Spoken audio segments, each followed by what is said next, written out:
I wrote like 15 different songs with the word ghost in it, and this is the one that I liked the best. I swear I was searching for it. What's up? How you doing? I'm chilling. So I'm really honored to be on this song. Like it truly is so good. When you sent it to me, I was like, holy shit, I'm so excited. I love when people do acoustic covers and they also change the lyrics. So when you told me, do whatever you want with it, that also really excited me. What like inspired this song? Well, the whole EP is sort of about feeling out of body while being in a relationship. I think being present is something I struggle with. And I think the idea of being a ghost while being alive is something I've always wanted to write about. What made you want to do an acoustic version of it?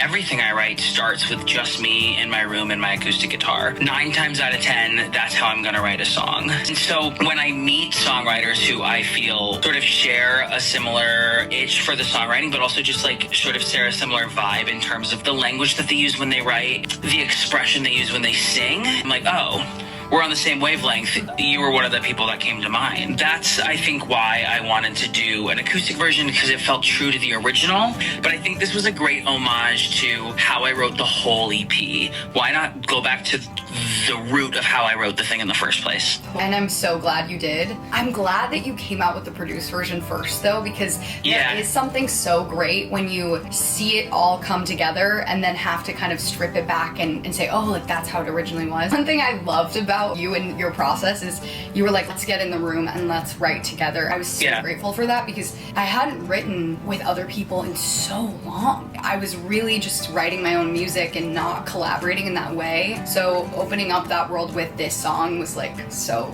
precious. What artists were you listening to when you were writing this song? This one's, you know what's funny? I think when I wrote this, it was like right after the last Harry Styles album. So like a while ago. I think it was Grape Juice by Harry Styles that I was like, I love this production. But my other reference point was Linger by the Cranberries. So I'm like, those are the two sort of worlds I wanted to somehow capture at the same time, because that song has such a driving acoustic guitar, but I wanted it to feel like modern, saturated bass and drums, like pop. Whoever's watching this, we hope you like the song. I know everyone on the internet's watching this right now. Totally. Okay, well, thanks. Bye.